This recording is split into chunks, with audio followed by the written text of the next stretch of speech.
सुंदर वन में टुनटुनी चिड़िया अपनी सास टूनी चिड़िया और पति जग्गू कबूतर के साथ रहती थी। सावन का महीना शुरू हो गया था। जंगल में चारों तरफ हरियाली ही हरियाली नजर आ रही थी। एक दिन सुबह सुबह टूनी चिड़िया अपने बेटे के साथ बैठी चाय पी रही थी। माँ, ये सुबह सुबह टुनटुनी कहाँ चली गई? दिखाई नहीं दे रही है। पता नहीं बेटा कहाँ गई है, मुझे नहीं बता कर गई। यहीं कहीं पड़ोस में गई होगी, अभी आ जाएगी। तू चाय पी, ठंडी हो जाएगी। दोनों माँ बेटे चाय पीने लगते हैं। तभी टुनटुनी हाथों में पूजा की थाल लिए घर के अंदर आती है। अरे बहू, इतनी सुबह सुबह तू कहाँ चली गई थी? हम दोनों चाय पर तेरा इंतजार कर रहे थे। माँ जी, आपको नहीं पता, सावन का महीना शुरू हो गया है और सावन के महीने में मैं बिना पूजा किए कुछ भी नहीं करती। इसीलिए मैं सुबह सुबह मंदिर चली गई। उस समय आप लोग सो रहे थे। मैंने आप लोगों को उठाना सही नहीं समझा। ये लीजिए प्रसाद। टुनटुनी अपने सास और पति को प्रसाद देती है। जा बहू, अब जाकर जग्गू के लिए नाश्ता बना दे, नहीं तो बिना नाश्ता किए भूखा पेट चला जाएगा। टुनटुनी नाश्ता बनाने चली जाती है। शाम को जब जग्गू कबूतर अपने ऑफिस से घर लौटता है तो टुनटुनी उससे कहती है, सुनो जी, इस सावन में मेरे लिए आंगन में झूला डाल दो, फिर मैं उस पर बैठूंगी और तुम मुझे झुलाना। अरे पागल हो गई हो क्या, जो मैं अपना काम धंधा छोड़कर तुम्हें झूला झुलाऊंगा? नहीं, इस सावन में आपको मुझे झूला झुलाना ही पड़ेगा। टुनटुनी, तुम क्या ये फालतू की जिद कर रही हो? तुम कोई बच्ची हो कि मैं तुम्हें झूला झुलाऊंगा? इतना कहकर जग्गू कबूतर वहाँ से चला जाता है। इस तरह 2 दिन बीत जाते हैं। टुनटुनी अपना मुंह फुला लेती है। वो सारा काम करती लेकिन किसी से कोई बात नहीं करती। बहू, तू तो जानती है जग्गू को अपने ऑफिस से फुर्सत नहीं मिलती। वो तुम्हारी इस जिद को पूरा कैसे करेगा? माँ जी, मैं क्या उन्हें पूरा दिन झूला झुलाने को बोल रही थी? बस थोड़ी देर ही तो झूला झुलाना था। पिछले सावन में भी उन्होंने मुझे झूला नहीं झुलाया था। बहू, तुझे झूला ही झूलना है ना? तू ऐसा कर, पर्दे की पाइप में रस्सी बांधकर झूला लगा ले। शाम को जब जग्गू घर आएगा तो मैं उससे बोल दूंगी कि वो तुझे झूला झूला दे। वाह माँ जी, क्या आइडिया दिया है। आपके दिमाग की तो दाद देनी पड़ेगी। टुनटुनी अपने कमरे के पर्दे वाली पाइप में रस्सी डालकर अपने लिए झूला तैयार कर लेती है। चलो, झूला तो तैयार हो गया। अब मैं इस पर बैठकर देखती हूँ ठीक ठाक बना है ना। जैसे ही टुनटुनी झूले पर बैठती है, झूला टूट जाता है और टुनटुनी धड़ाम से नीचे गिर जाती है। ओए माँ, मैं गिर गई, मेरी कमर टूट गई। टुनटुनी के रोने की आवाज सुनकर टूनी चिड़िया वहाँ आती है। अरे बहू, तू नीचे कैसे गिर गई और तू इतनी चिल्ला क्यों रही है? ये देखिए माँ जी, मैंने पर्दे की पाइप में रस्सी बांधकर अपने लिए झूला तैयार किया था, लेकिन जैसे ही मैं उस पर बैठी ये झूला टूट गया और मैं धड़ाम से नीचे गिर गई। मेरे कमर में बहुत तेज चोट लगी है। तभी जग्गू कबूतर भी ऑफिस से घर आ जाता है। टूनी चिड़िया उसे सारी बात बताती है। टुनटुनी, ऐसा भी कोई करता है? तुम जीती, मैं हारा। मैं तुम्हें रविवार को पार्क में झूला झुलाने ले चलूंगा, फिर तुम जितनी मर्जी उतना झूला झूल लेना। 2 दिन बाद रविवार था। टुनटुनी जग्गू कबूतर के साथ पार्क में झूला झूलने जाती है। वहाँ नीम के पेड़ पर बहुत सारे झूले लगे हुए थे और उन पर पक्षी अपनी अपनी पत्नी को झूला झुला रहे थे। टुनटुनी भी एक झूले पर बैठ जाती है और जग्गू कबूतर उसे झूला झुलाने लगता है। टुनटुनी झूला झूलते हुए बहुत खुश थी। वो काफी देर तक झूला झूलते रहती है। फिर दोनों पति पत्नी घर लौट आते हैं। माँ जी, आज मैं बहुत खुश हूँ। मेरा सावन में झूला झूलने का सपना सच हो गया। अब मैं भी अपनी सहेलियों को फोन पर बताऊंगी कि मेरे पति ने मुझे झूला झुलाया है। माँ जी, अगर आज आप भी पार्क में आई होती तो देखती, बहुत सारे पक्षी अपनी पत्नियों को झूला झुला रहे थे। बहू, तू खुश है, यही मेरे लिए बहुत है। इस तरह सभी खुशी खुशी रहने लगते हैं।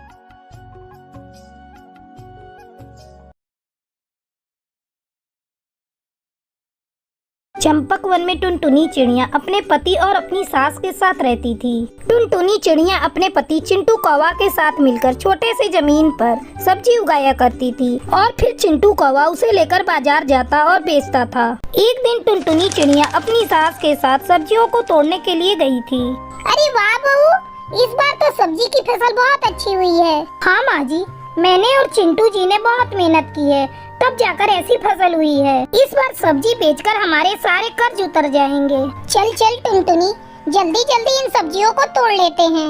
जैसे ही वो दोनों सब्जी तोड़ने जाती हैं, आसमान में काले काले बादल छा जाते हैं और बारिश होने लगती है। माँ जी, जल्दी चलिए यहाँ से, लगता है बहुत तेज बारिश होगी। बहू, हमने जितनी सब्जियां तोड़ ली हैं उसे लेकर घर चलते हैं। फिर जब बारिश रुक जाएगी तो वापस आकर बची हुई सब्जियों को तोड़ लेंगे। घर आकर वे दोनों बारिश रुकने का इंतजार करने लगती हैं, पर बारिश रुकने का नाम नहीं ले रही थी। इस बारिश को भी अभी आना था। अगर बारिश नहीं रुकी तो हमारी सारी मेहनत बर्बाद हो जाएगी। ऐसी अशुभ बातें नहीं बोलते बहू। देखना अभी थोड़ी ही देर में बारिश रुक जाएगी। अब तू जाकर भोजन बना ले, चिंटू आता ही होगा। सुबह से शाम फिर रात हो जाती है, लेकिन बारिश तो रुकती ही नहीं। इसी बीच चिंटू कौवा भी सब्जी बेचकर घर आ जाता है। माँ, आज आप दोनों सब्जी तोड़ने गई थी, सारी सब्जियों को तोड़ लिया ना? कम से कम इस बारिश में हमारी सब्जी तो खराब नहीं होगी। अरे कहाँ बेटा, जैसे ही हम सब्जी तोड़ने लगे वहाँ बारिश होने लगी। हम थोड़ी सी ही सब्जी तोड़ पाए। हे भगवान, अगर ये बारिश नहीं रुकी तो कल मैं क्या बेचने जाऊंगा? बेटा अब चिंता करने से क्या होगा, किस्मत में जो लिखा है वही होगा, उसे कौन बदल सकता है। माँ जी सही कह रही हैं, आप खाकर सो जाइए, कल की कल देखेंगे क्या करना है। अगले 2 दिनों तक लगातार बारिश होते रहती है। बारिश का पानी चिंटू के खेत में भर जाता है और उसकी सारी सब्जियां नष्ट हो जाती हैं। इससे चिंटू की सब्जी की दुकान बंद हो जाती है। ये सब देखकर चिंटू का पड़ोसी बबलू कबूतर मन ही मन खुश हो रहा था। वो चिंटू कौवा की दुकान के बगल में ही अपना सब्जी का ठेला लगाता था। अरे चिंटू, ऐसा क्या हुआ जो तूने सब्जी बेचना बंद कर दिया? क्या बताऊं बबलू भाई, मेरी सारी सब्जियां पानी में खराब हो गयी। इस तरह कई दिन गुजर जाते हैं। चिंटू को उदास देखकर टुनटुनी उससे कहती है, आप बुरा न माने तो एक बात कहूँ, अभी खेत में पानी भरा है, वहाँ कुछ नहीं उग सकता। क्यों ना हम टमाटर के कुछ पौधे अपने आंगन में उगाएं? आजकल बाजार में टमाटर की डिमांड ज्यादा है। भगवान की दया से अगर हमारी टमाटर की फसल अच्छी हुई तो सब्जियों का जो नुकसान हुआ है उसकी भरपाई हो जाएगी। लेकिन टुनटुनी, टमाटर की फसल उगाने के लिए टमाटर के बीज भी तो होने चाहिए, और हमारे पास तो टमाटर के बीज है ही नहीं। उसकी चिंता आप मत करिए माँ जी, मेरे पास बहुत सारे टमाटर के बीज हैं। ये देखिए मेरे पास कितने सारे टमाटर के बीज हैं। इन्हें मैंने गले हुए टमाटर से इकट्ठा किया है। दोनों सास बहू आंगन में टमाटर के बीज को बिखेर देती हैं। जल्द ही टमाटर के पौधे निकल आते हैं और कुछ ही दिनों में उन पर लाल लाल टमाटर लग जाते हैं। टुनटुनी सारे पके हुए टमाटर को तोड़ लेती है और अपने पति को देते हुए कहती है, ये लीजिए जी पके हुए लाल लाल टमाटर, इन्हें ले जाकर अपनी दुकान पर बेच दीजिए। देखना आज आपके दुकान पर ग्राहकों की भीड़ लग जाएगी। चिंटू कौवा टमाटर देकर अपनी दुकान पर बेचने जाता है। चिंटू के टमाटर धड़ाधड़ बिकने लगते हैं और 2 घंटे के अंदर ही सारे खत्म हो जाते हैं। चिंटू खुशी खुशी घर लौटता है। ये देखो माँ, आज टमाटर बेचकर मुझे कितने पैसे मिले हैं। बेटा इन पैसों पर सिर्फ बहू का अधिकार है। हाँ माँ, तुम सही कह रही हो। चिंटू वो पैसा टुनटुनी को दे देता है। इस तरह चिंटू कौवा अब अपने खेत में टुनटुनी के साथ मिलकर टमाटर उगाने लगा और खुशी खुशी अपने परिवार के साथ जिंदगी बिताने लगा।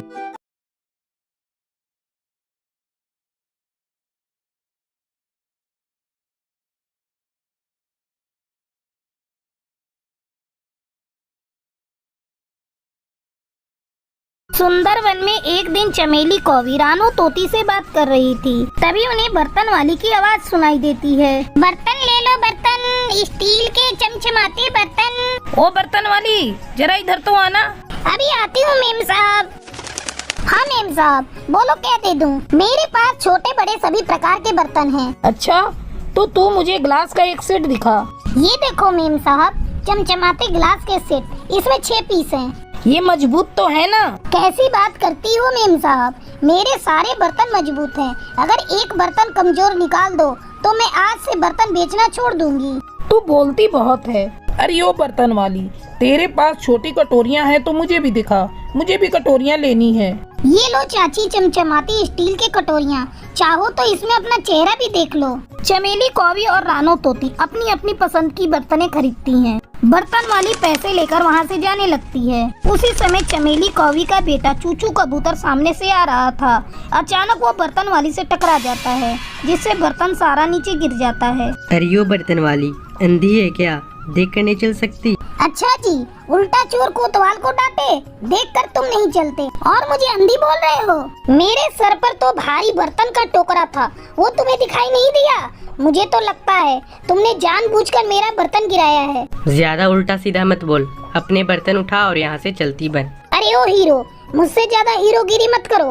बर्तन तुमने गिराया है, चुपचाप इसे उठाकर मेरे टोकरे में डाल दो, वरना अच्छा नहीं होगा। मेरा नाम टुनटुनी है, शोर मचाकर पूरे मोहल्ले को अभी बुला लूंगी। चुपचाप चूचू कबूतर सारे बर्तन टोकरी में डाल देता है। चमेली बहन, इस बर्तन वाली के सामने तेरे बेटे का गुस्सा धरा का धरा रह गया। मैं तो कहती हूँ जल्दी से इस बर्तन वाली को अपने घर की बहू बना लो, तेरे बेटे को सही रास्ते पर ला देगी। बात तो तूने 100% की है। मैं भी अपने बेटे के गुस्से से तंग आ चुकी हूँ। इसके तेवर देखकर लगता है यही मेरे घर की बहू बनने लायक है। अगले दिन अपने बेटे का रिश्ता लेकर चमेली कौवी टुनटुनी के घर पहुंच जाती है। अरे मेम साहब आप, और यहाँ मेरे घर? मेरा बर्तन मजबूत नहीं था क्या? लाओ मैं उसे बदलकर दूसरा दे देती हूँ। अरे नहीं रे, मैं तेरी माँ से अपने बेटे के लिए तेरा हाथ मांगने आई हूँ। तू बनेगी मेरी बहू। मेरे बेटे से तो कल मिल ही चुकी है। अपनी शादी की बात सुनकर टुनटुनी शर्म से लाल हो जाती है। आप यहाँ बैठो मेम साहब, मैं अपनी माँ को बुलाकर लाती हूँ। टुनटुनी अपनी माँ को बुला कर लाती है। थोड़ी देर बातचीत करने के बाद टुनटुनी का रिश्ता पक्का हो जाता है। जाते समय चमेली कौवी अपनी बहू को शगुन के रुपए देती है और जल्दी ही टुनटुनी की शादी चूचू कबूतर से हो जाती है। वो बहू बनकर चमेली कौवी के घर आ जाती है। टुनटुनी अपने प्यार से अपने गुस्सैल पति को पूरी तरह से बदल देती है। इस तरह कुछ दिन बीत जाते हैं। एक दिन चमेली कौवी बाजार गई थी। जब वो लौटकर घर आ रही थी तभी उसे अपनी बहू की आवाज सुनाई देती है। बर्तन ले लो बर्तन, चमचमाते स्टील के बर्तन। हाय दैया, बहू ये तुम क्या कर रही हो? मेरी नाक कटाओगी क्या? जल्दी घर चलो। माँ जी, अब तो मैं टोकरी में बचे हुए बर्तन को बेचकर ही घर लौटूंगी। वैसे भी घर में बैठे बैठे बोर होती हूँ। बर्तन बेचकर 4 पैसे और आ जाएंगे घर में। अच्छा बहू, तुझे बर्तन ही बेचना है ना? घर चल, मैं चूचू से कहकर तेरे लिए एक बर्तन की दुकान खुलवा दूंगी। सच माँ जी, आप मेरे लिए बर्तन की दुकान खुलवा देंगी? ये तो बहुत अच्छा है। हाँ बहू, मैं बिल्कुल सच बोल रही हूँ। तू घर चल। किसी तरह चमेली कौवी टुनटुनी को समझा बुझाकर घर ले आती है और उसके लिए एक बर्तन की दुकान खुलवा देती है। ये ले बहू, तेरी बर्तन की दुकान। अब तो जितना मन करे उतना बर्तन बेच। अपनी बर्तन की दुकान देखकर टुनटुनी बहुत खुश होती है और खुशी खुशी सभी साथ में रहने लगते हैं।